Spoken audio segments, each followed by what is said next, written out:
সবাইকে শুভেচ্ছা। আমি জেবিএম হাই স্কুলের ম্যাডাম মেহজাবিন মোস্তফা। আজকে তোমাদেরকে আমি পড়াবো সপ্তম শ্রেণীর বিজ্ঞান বিষয়ে। দেখো, আমি তোমাদেরকে বাড়ি কাজ দিছিলাম যে একটা খেয়াল করো পৃষ্ঠা 11। পৃষ্ঠা 11-তে কি আছে খেয়াল করো সবাই। পৃষ্ঠা 11 তোমাদেরকে বাড়ি কাজ দিছিলাম। দেখো তো, উদ্ভিদ একটি আদর্শ উদ্ভিদ কোষের বিভিন্ন অংশ এবং একটি আদর্শ প্রাণী কোষের বিভিন্ন অংশ, এটা খাতায় ছবি আঁকতে দিছিলাম। তোমরা সবাই করছো কাজটা বাসায়? সবাই এটা শিখে নিবে। এখন দেখো, পৃষ্ঠা 11-তে আমি তোমাদেরকে আগের দিন পড়াইছিলাম কোষ প্রাচীর এবং প্রোটোপ্লাজম সম্পর্কে। দেখো, আজকে আমি তোমাদেরকে কি শেখাবো সবাই খেয়াল করো। আজকে আমি বোর্ডে লিখছি সাইটোপ্লাজম। তোমাদেরকে আমি সাইটোপ্লাজম সম্পর্কে একটু পড়বো। তোমরা একটু দেখো তো বোর্ডে আমি কি লিখছি, সবাই একটু পড়ো। বইয়ের পৃষ্ঠা 11, সপ্তম শ্রেণীর বিজ্ঞান। সবাই দেখো আমি বোর্ডে কি লিখছি সাইটোপ্লাজম সম্পর্কে।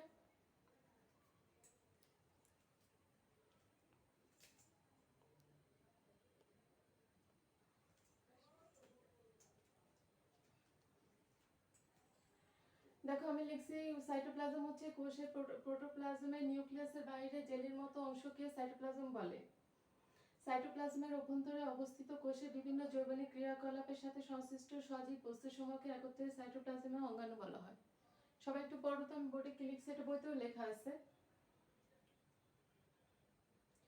জেলির মতো অংশকে সাইটোপ্লাজম বলে। তাহলে যদি প্রশ্ন আসে যে সাইটোপ্লাজম কি, তাহলে এই কথাটা লিখলেই হবে যে কোষের প্রোটোপ্লাজমের নিউক্লিয়াসের বাইরে জেলির মতো অংশকে সাইটোপ্লাজম বলে। তারপরে দেখো কি লেখা আছে, সাইটোপ্লাজমের অভ্যন্তরে অবস্থিত কোষের বিভিন্ন জৈবনিক ক্রিয়াকলাপের সাথে সংশ্লিষ্ট সজীব বস্তুসমূহকে একত্রে সাইটোপ্লাজমীয় অঙ্গাণু বলা হয়। তাহলে দেখো তো, সাইটোপ্লাজমীয় অঙ্গাণু কাকে বলে এটাও আমি লিখছি পরে। সবাই একটু পড়ো, সবাই একটু মুখস্থ করতে হবে, সবাই একটু মুখস্থ করে নিতে হবে। আর কোষের বিভিন্ন অঙ্গাণুগুলো তোমরা খাতায় এঁকে শিখে নিবে। আর আমি যখন তোমাদের মাল্টিমিডিয়া ক্লাস নিব, তখন আমি ডিজিটালি ছবিগুলো দেখাই দিব।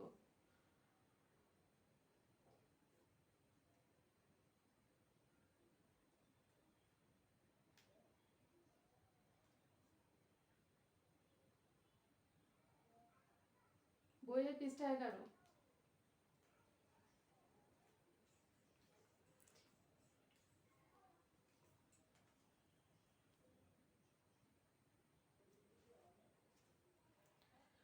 এখন দেখো আমি এরপরে কি লিখছি, তোমরা সবাই খাতা কলম নিয়ে বসো তো। সবাই খাতা কলম নিয়ে বসে এটা একটু লেখো খাতায়।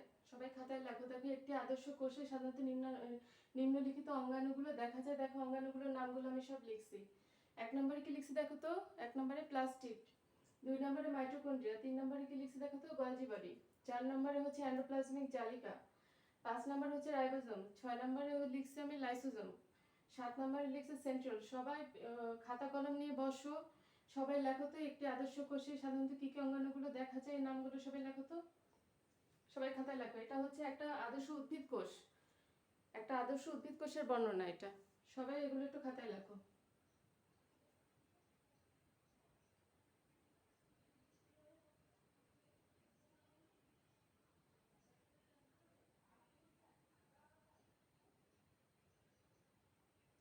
এক থেকে 7 নম্বর পর্যন্ত সবাই খাতায় লিখে একটু মুখস্থ করো যে একটা আদর্শ কোষের আদর্শ কোষ কি তোমরা জানো? আদর্শ কোষ হচ্ছে যে কোষের সব অঙ্গাণুগুলো উপস্থিত থাকে, সেটাকে আদর্শ বলা হয়।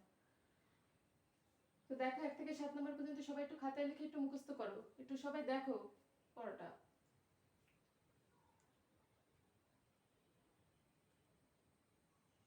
তোমাদের এখন পড়াচ্ছি আমি সাইটোপ্লাজম। সাইটোপ্লাজমের এই কথাগুলো লেখা আছে, সবাই একটু মনোযোগ দিয়ে পড়বে। আর আমি যখন মাল্টিমিডিয়া ক্লাস দেখাবো, সবাই একটু মনোযোগ দিয়ে দেখে নেবে, তাহলে আরও তোমরা পরিষ্কার বুঝতে পারবে। এরপর আমি নিব মাল্টিমিডিয়া ক্লাসও নিব।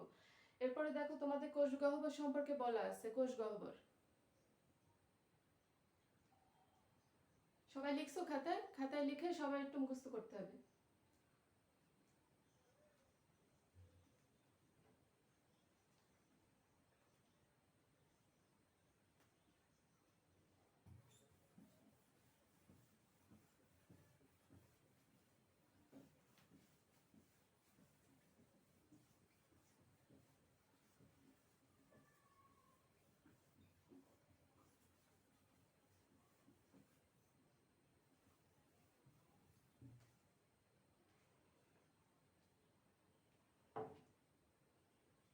এখন দেখো এরপরে কি আছে দেখো তো বইয়ে, কোষ গহ্বর।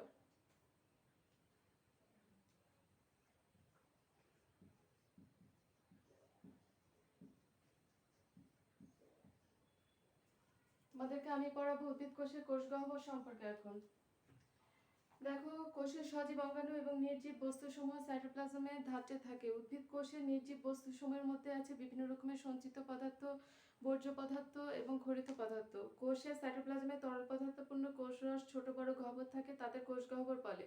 প্রাণী কোষে সাধারণত কোষ গহ্বর থাকে না, তবে কোনো কোনো কোষে যদি থাকে তা আকারে খুব ছোট। প্রাণী কি বলছে দেখো তো, এটা একটা উদ্ভিদ আর প্রাণী কোষের তুলনার মধ্যে আসবে যে প্রাণী কোষে কোষ গহ্বর থাকে না, কিন্তু উদ্ভিদ কোষে কিন্তু কোষ গহ্বর থাকে। এবং উদ্ভিদ কোষের কোষ গহ্বরটা দেখো ছবিতে মাঝখানে অনেক বড়। সবাই খেয়াল করে দেখো ছবিতে কি আছে। আর কথাটা কি লেখা আছে দেখো তো, যে প্রাণী কোষে সাধারণত কোষ গহ্বর কি হয়, থাকে না, কিন্তু কোনো কোনো কোষে যদি থাকে তা আকারে খুব ছোট হয়। প্রাণী কোষে কোষ গহ্বর থাকলেও সেটা খুব ছোট হয়। আর উদ্ভিদ কোষে কি বলা আছে দেখো তো, উদ্ভিদ কোষে কোষ গহ্বর বেশি থাকে এবং আকার অনেক বড় হয়। উদ্ভিদ কোষে সবসময় কোষ গহ্বর বেশি থাকে এবং আকার অনেক বড় হয়। নানা প্রকার জৈব অ্যাসিড, লবণ, শর্করা, আমিষ ইত্যাদি কোষ গহ্বরে দ্রবীভূত অবস্থায় থেকে কোষ রস প্রস্তুত করে। সবাই একটু পড়ো কি লেখা আছে।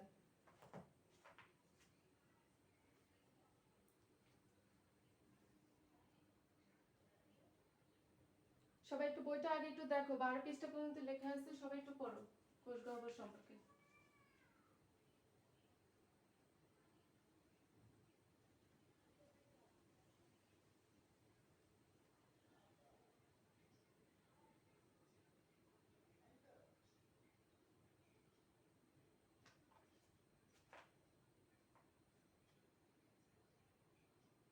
তোমরা একটু কোষ গহ্বরটা বাসায় বারবার পড়বে।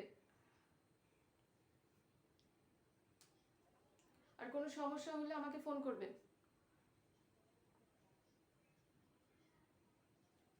দেখো পৃষ্ঠা 12 আরো আছে, পার্ট 3 থেকে 5, পৃষ্ঠা 12 দেখো তো কি কি আছে। এটা আমি বোর্ডে লিখে নিই, তোমরা একটু খাতায় লিখে লিখে পড়বে।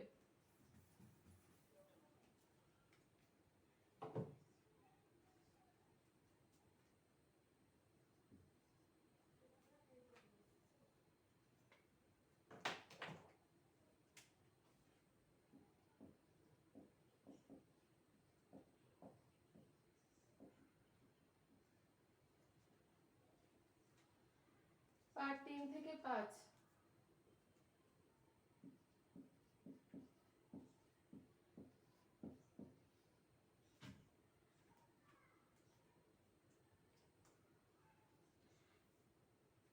দেখো কোষের অঙ্গাণুগুলোর পরিচয় দিছে। প্লাস্টিড, এটা খুব ইম্পর্টেন্ট তোমাদের জন্য, প্লাস্টিডটা। কোষের অঙ্গাণুগুলোর পরিচয় আমি লিখতেছি একটু বোর্ডে, তোমরা খেয়াল করো। পার্ট 3 থেকে 5 কি আছে।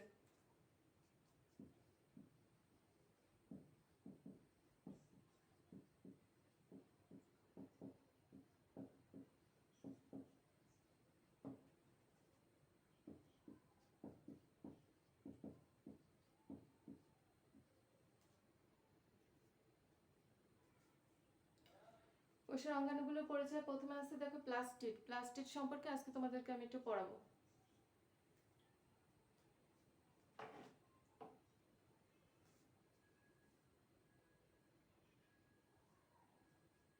সবাই একটু পড়ো তো, বইতে কি লেখা আছে প্লাস্টিডটা।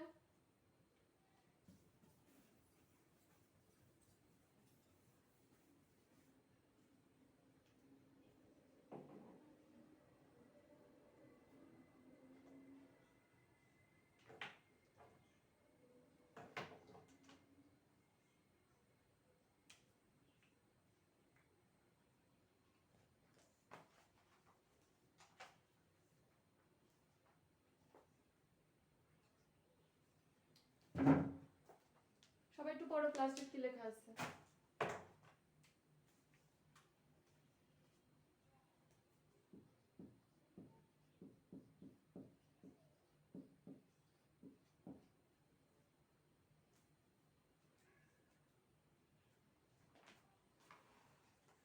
সজীব উদ্ভিদ কোষের সাইটোপ্লাজমে বর্ণহীন অথবা বর্ণযুক্ত গোলাকার বা ডিম্বাকার অঙ্গাণুগুলোকে প্লাস্টিড বলে। দেখো তো প্লাস্টিড কাকে বলে, প্রথম প্রশ্ন। দেখো তো প্লাস্টিড কাকে বলে, তোমরা একটু পড়ো তো প্লাস্টিড কাকে বলে, আমি লিখতেছি।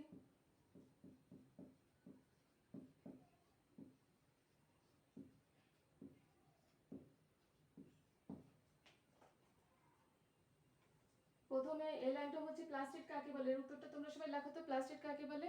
এই লাইনটা লিখলেই হবে। সজীব উদ্ভিদ কোষের সাইটোপ্লাজমে বর্ণহীন অথবা বর্ণযুক্ত গোলাকার বা ডিম্বাকার অঙ্গাণুকে প্লাস্টিড বলে।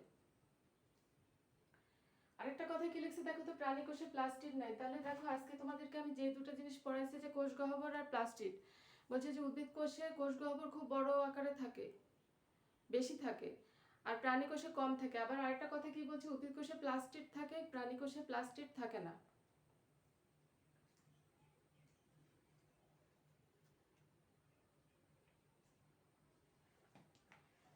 এখন বলছে যে প্রাণী কোষে প্লাস্টিড নাই কিন্তু উদ্ভিদ কোষে প্লাস্টিড আছে, তাহলে উদ্ভিদ কোষে একটা বৈশিষ্ট্য কি, এতে প্লাস্টিড থাকে। এখন প্লাস্টিড উদ্ভিদ কোষে থাকে, প্রাণী কোষে থাকে না, এর কারণটা কি, এটা এখানে বলা আছে যে কেন একটাতে থাকে আরেকটা থাকে না। সবাই সংজ্ঞাটা লিখো, প্লাস্টিড কাকে বলে, এই লাইনটা সবাই খাতায় লেখো।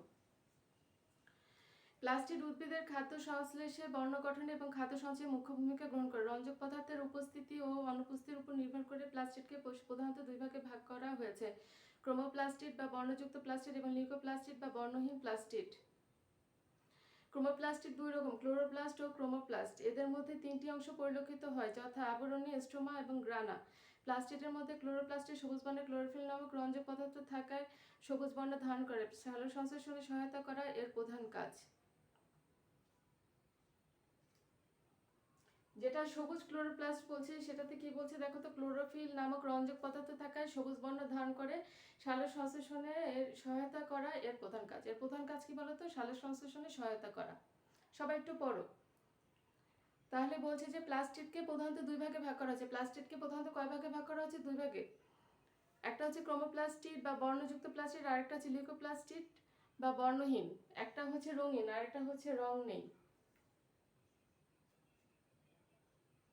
আর বলছে কি যে তিনটি অংশ পরিলক্ষিত হয়, একটা আবরণী থাকে, একটা স্ট্রোমা থাকে, একটা গ্রানা থাকে।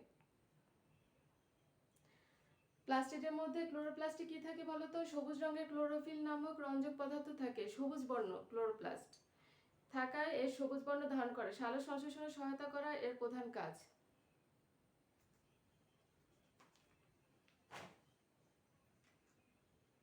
সবাই একটু পড়ো কি লেখা আছে। প্লাস্টিকটা কিন্তু তোমাদের জন্য খুবই গুরুত্বপূর্ণ। আমি আর বোর্ডে লিখতেছি না, আমি তোমাদেরকে একবার মাল্টিমিডিয়া দেখাই দেবো কি কি লেখা আছে।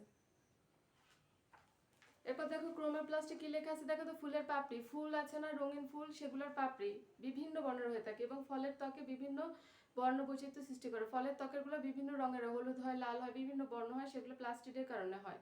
এগুলোকে বলা হয় ক্রোমোপ্লাস্ট। এরপর দেখো কি লেখা আছে, সবুজ ফল পাকার সময় ক্লোরোপ্লাস্ট ক্রোমোপ্লাস্টে রূপান্তরিত বর্ণ বৈচিত্র্য সৃষ্টি করে। দেখো সবুজ ফল কি হয়, সবুজ ফল কেন হয়, ক্লোরোপ্লাস্টের কারণে। প্লাস্টিডের মধ্যে ক্লোরোপ্লাস্ট হচ্ছে সবুজ রঙের জন্য দেয়।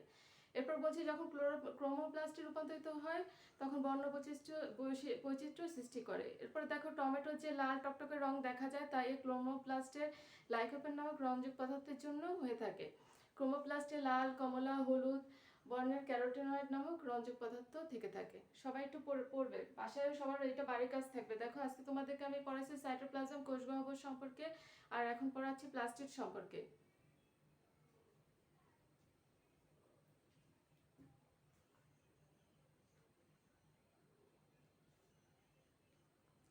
এরপর দেখো বাকি অংশটা দেখো কি লেখা আছে, উদ্ভিদের যেসব অংশে আলো পৌঁছায় না সেসব অংশের কোষে লিউকোপ্লাস্টিক থাকে। উদ্ভিদের যেসব অংশে কি হয়, সূর্যের আলো পায় না, এই যে প্লাস্টিক সবুজ বর্ণ দিবে এতে সূর্যের আলো লাগবে, কিন্তু এখানে বলছে যে উদ্ভিদের যেসব অংশে কিন্তু আলো পায় না সেসব অংশে লিউকোপ্লাস্টিক থাকে, যেমন মূলের কোষে প্লাস্টিড। সূর্যালোকের অপ্রভাবে এই প্লাস্টিকগুলো রূপান্তরিত হয়ে ক্রোমোপ্লাস্টে পরিণত হয়। তোমরা নিশ্চয়ই লক্ষ্য করে থাকবে যদি সবুজ দুর্বা ঘাস ইট দিয়ে কিছুদিন ঢাকা থাকে তবে ঘাসগুলো সাদা হয়ে যায়, কারণ ক্লোরোপ্লাস্টগুলো লিউকোপ্লাস্টে রূপান্তরিত হয়। লিউকোপ্লাস্টের বর্ণ সাদা, লিউকোপ্লাস্টের বর্ণ সাদা, এটা সূর্যের আলোর অভাবে এই বর্ণ ধারণ করে। পরবর্তীতে ঈদ সরিয়ে নিলে সূর্যের আলোয় ঘাসগুলো আবার সবুজ বর্ণ হয়ে যায়। পরবর্তীতে যদি ঈদ সরানো আবার যদি সূর্যের আলো পায় সেটা সাদা থেকে আবার সবুজ হয়ে যায়। এতে প্রমাণিত হয় যে এক ধরনের প্লাস্টিক রূপান্তরিত হয়ে অন্য ধরনের প্লাস্টিকে পরিণত হয়। সবার একটা বাড়ির কাছ থেকে, প্লাস্টিকটা খুবই গুরুত্বপূর্ণ। সবাই প্লাস্টিক সম্পর্কে 6টা বাক্য 7টা বাক্য সবাই খাতায় লিখে কি করবে, বাসায় খাতায় লিখবে। সবার এটা বাড়ির কাজ থাকবে। প্লাস্টিক মুখস্থ করে এর থেকে 7টা বাক্য 1 থেকে 7 পর্যন্ত পয়েন্ট লিখবে। সবাই খাতায় 1 থেকে 7 পর্যন্ত পয়েন্ট লিখে কি করবে, বাসায় লিখে ওটা বাড়ির কাজ থাকলো তোমাদের জন্য। তো সবাই ভালো থাকবে, সবাইকে শুভেচ্ছা।